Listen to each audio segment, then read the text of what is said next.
In this week's video, I'll be showing you how I reclaim and recycle my porcelain. It's something I've been doing a lot of over the past 2 weeks, as finally all the parcels from my last shop update have been collected and the studio's back to its normal self, and with that, a bunch of reclaim that I've been putting off really needs to be done. I place my plaster bats somewhere in the studio that's out of the way, and I raise them up on these kiln props, as opposed to pieces of wood, which I often see potters use, which without question always get mouldy, as the plaster above them constantly stays damp. So instead, I use these kiln props, and I raise them off the floor considerably so air can get beneath the bat, which helps them dry out more easily, and there's no way they can get mouldy either. These are the same bats I recycle my red stoneware on. I simply flip them over and use the other side for porcelain. This way the two colours don't contaminate one another. I made these porcelain slabs myself in a very makeshift mould, mixed from 8,320 grams potter's plaster and 2,080 grams of Herculite plaster, which provides a lot of strength. Essentially, these are like giant absorbent sponges, and when the wet reclaim is placed onto them, they'll suck out all the excess moisture. I've got some porcelain which is just far too hard to use, so instead of trying to rehydrate it in the bag or wedge it with water, I'm just going to cut it into really thin slices and then dry it out above the radiators.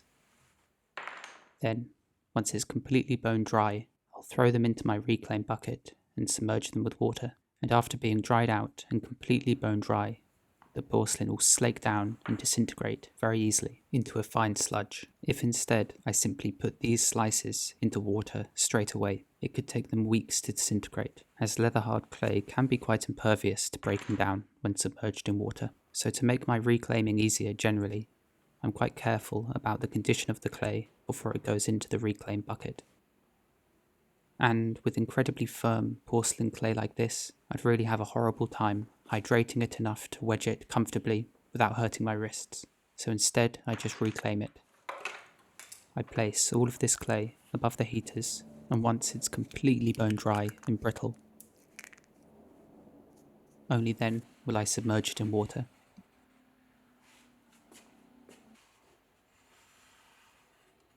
And I do check to make sure they're entirely bone dry. If all of this was leather hard clay, it would take weeks to disintegrate enough to the point that I could reclaim it, whereas in this condition, it'll slake down to a fine slush in tens of minutes.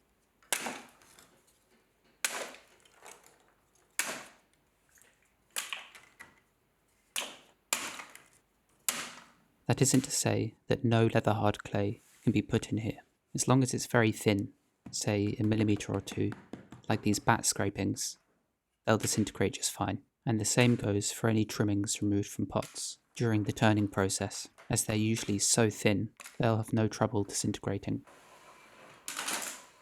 Reclaim is one of those things that I think every potter does a little bit differently. Some will have more efficient methods than others, and I certainly wouldn't say that mine's anything special. In fact, it's probably as basic as it can be. Some potters add things like vinegar to the clay, which supposedly helps it break down faster and removes any odour the clay might have as mould grows inside it, which I'm sure any potters watching this will be familiar with. Clay, in theory, can be recycled over and over again, but as this process is repeated time and time again, you'll find that the clay over time becomes weaker, or shorter as we call it. You can test this by taking a coil of your reclaimed clay and bending it. If it cracks and splits along the length, then it's probably overworked and needs to be aged properly before you can use it again. And with my clay like this, I just bag it up and seal it tightly before placing it somewhere in the studio to mature for about 6 months or more. Most of the reclaim in my bucket comes from trimming pots. This is the waste you see removed at this stage, the wafer-thin curls that are trimmed away from pots as they're refined and shaped. As I tend to trim quite a lot in my work, I end up with a lot of trimmings to reclaim, and I try to make it as easy for myself as possible. So normally, my reclaim bucket lives directly next to my wheel. This way I can just empty my tray, like so, and even when I'm throwing, if I have a bit of clay come off on my hands, I just sling it straight into the reclaim bucket. This wheel also has a hose, which you can just about see at the bottom here.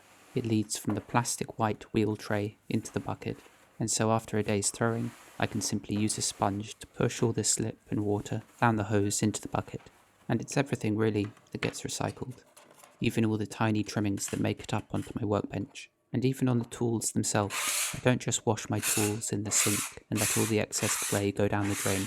Instead, I have a basin of water that I wash them in, and once all the clay has settled to the bottom of the basin, I pour off all the excess water, and then I just pour the porcelain sludge into my reclaim bucket. So really, there's practically no waste when it comes to making pots.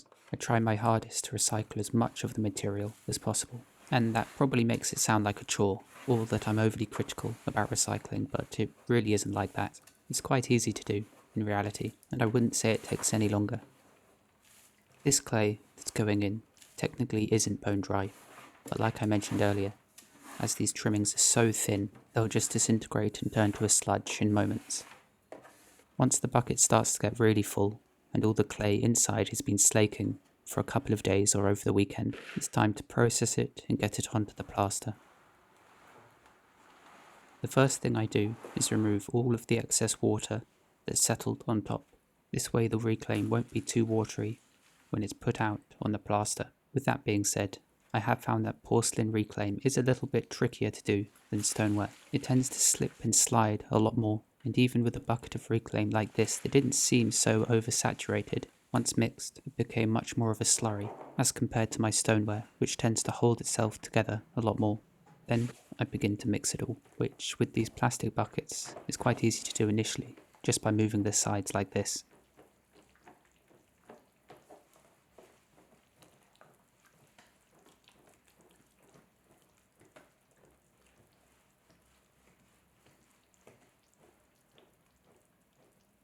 I then give it a rough mix.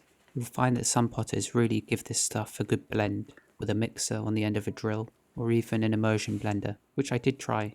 In both cases, after a really good spiral wedge, both the smooth reclaim and the lumpy reclaim more or less had the exact same consistency. What you're seeing now is how I prepare the batt for really watery reclaim. I simply roll out some coils of firmer clay and make a wall around the edge, making sure that it's sealed towards the bottom, so the clay can't seep out over the batt and onto the floor.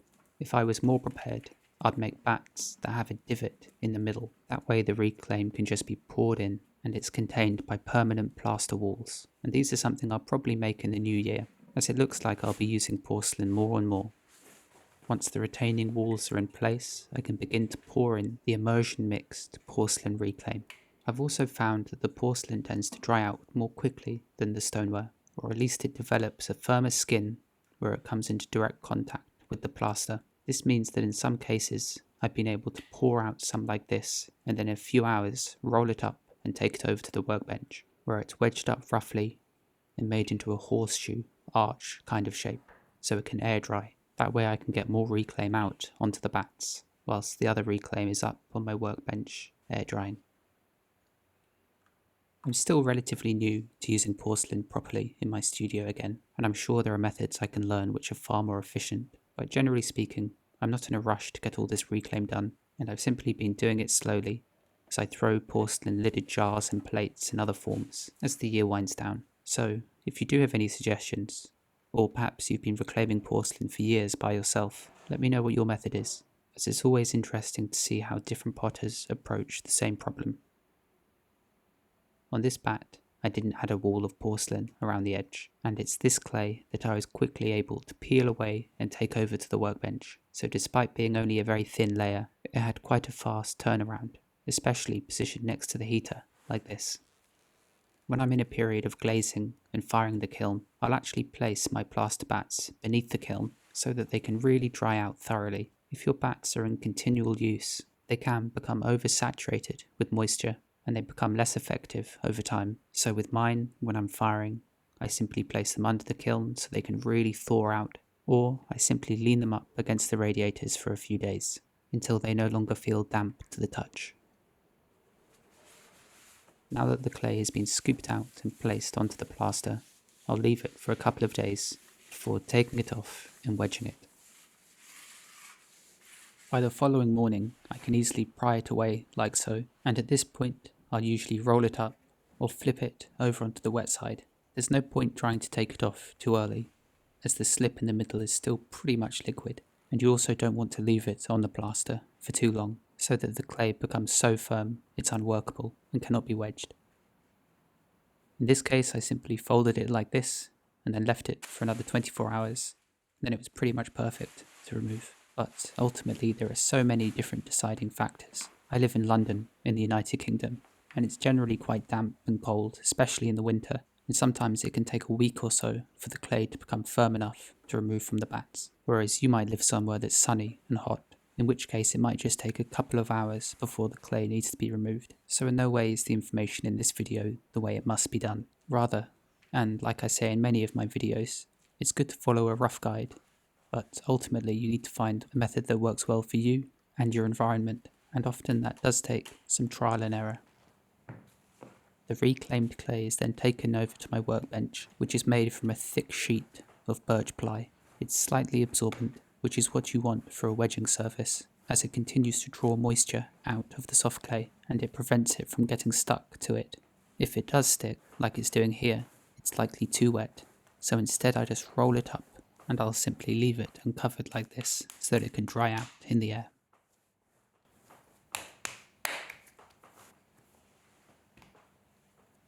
And once the clay is in the perfect condition to be wedged, I'll do just that. Porcelain can often feel quite firm, but as soon as you start to wedge it and get it moving, it really loosens up. And after being spread out on the plaster batts, it's often filled with pockets of air and some lumps that are harder than other parts. So the entire mass needs to be wedged before it can be used on the wheel again, in order to bring the clay back into one even consistency throughout. Equally, if you have a bug mill, you can use that to do this process for you. But I hand wedge all of my clay. And as you can see, at the beginning, this lump feels as if it's a bit firm, but it quickly softens up. This process of folding it and rotating it and folding it over and over again gradually mixes the entire lump and pops any air pocket inside. And I do in fact have a video that goes into a lot more depth about this process, which I'll leave a link to on screen now or in the description below too. There are various ways of wedging clay, from spiral wedging, which is what I'm doing here, to ram's head wedging and cut wedging. All do the same thing to the clay. Here, the spiral beneath my hands is made ever smaller and smaller, and as the clay is rotated around the lump, it's forced against the wooden table, which can pop air pockets inside. But really, most of the cavities of air are popped as they're stretched around the spiral. There isn't a specific number of times I'll do this. I simply know it's ready by its feel and how it moves beneath my hands. If I were to try and do this process with clay that's too soft, it would simply smear all across the table. And if it's too firm, you can end up injuring your wrists, as the pressure you need to push onto it becomes far too great.